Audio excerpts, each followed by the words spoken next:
Welcome to Prajim Technologies. I am Venkat. This is part 20 of ASP.NET video series. In this session, we'll learn about the practical application of Server.MapPath method. Before continuing with this session, I strongly recommend to watch part 19 of this video series, where we have discussed the basics of Server.MapPath method. We know that Server.MapPath method returns the physical path for a given virtual path. This method can be used in several different ways depending on the characters that we pass in to this method. The dot character returns the current physical directory of the executing page, whereas dot dot returns the parent directory of the executing page, and tilde symbol resolves to the root directory of the web application project.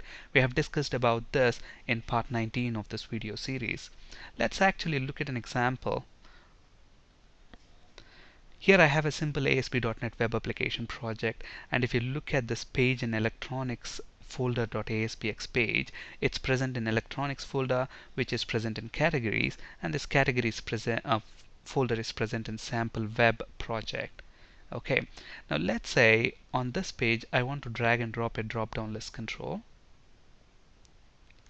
and then within I want to bind this drop down list control to countries.xml file. If you look at this countries.xml file, it has got a list of countries here, so I want to display these countries within this drop down list control.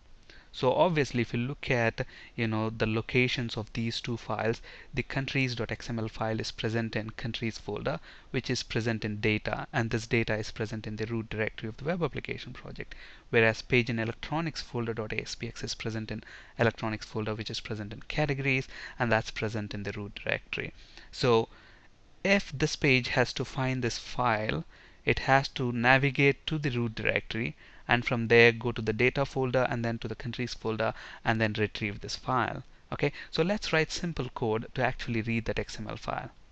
And we have seen in the previous sessions of this video series how to bind an XML file to a drop-down list. Alright, so since we are going to use a data set is present in system.data namespace, so let's import that. Let's create a data set because that's the simplest ways to read the XML file. So dataset ds is equal to new dataset ds.read XML. So obviously to this method we have to pass in the path of the file.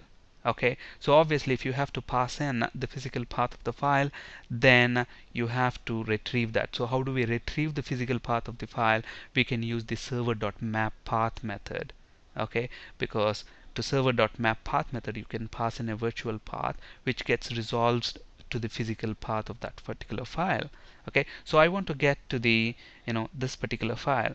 Now if I just say server.mapPath and then if I specify the name of the file countries.xml,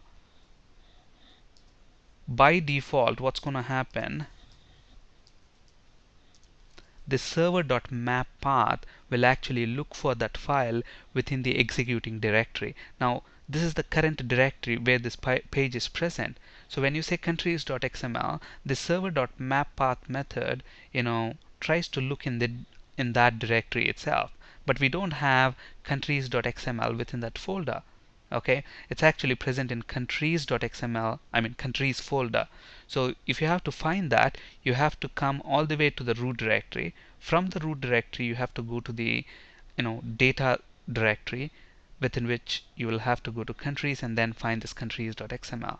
Okay, so obviously to get to the root directory of the web application project, since you are 2 levels deep in relation to the root directory of the web application project folder, you will have to use dot dot forward slash dot dot.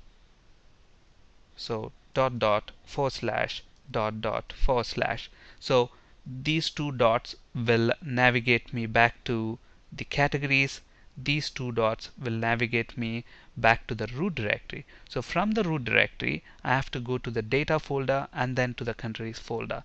So obviously data and then countries forward slash countries.xml. So this is the virtual path that I have to pass in to the server.mapPath method, which can return me the correct physical path of this particular file. And once we have read that data into the data set, we can simply bind that to the drop-down list. So drop-down list 1 dot data source is equal to that data set, and drop-down list 1 dot data bind. And obviously we need to specify the data text field and data value field of the drop-down list. We have spoken about binding an XML file to a drop-down list in the previous sessions of this video series. So data text field, and we need to specify the data value field as well. So if you look at this, I want the data text field to be the country name and data value field to be the country ID. Let's copy and paste it here. Okay, that's it. So if we run this now, as you might expect, we will be able to correctly read that XML file and display the data within the drop-down list. Obviously, I think we binded the country ID as the text. Yeah, that's why we see the country IDs instead of country names. So let's correct that.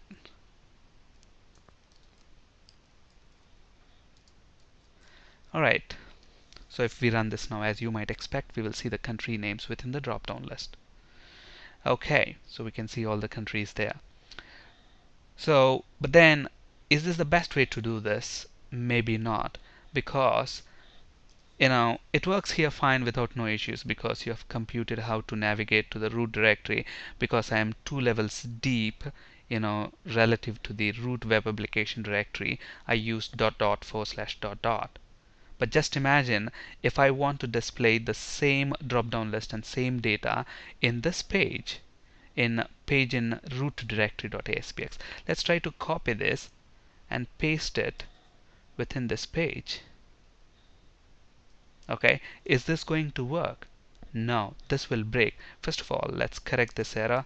Since data set is present in system.data, let's import that namespace there. Okay, and we don't have a drop-down list on this page, so let's drag and drop a drop-down list control onto this page.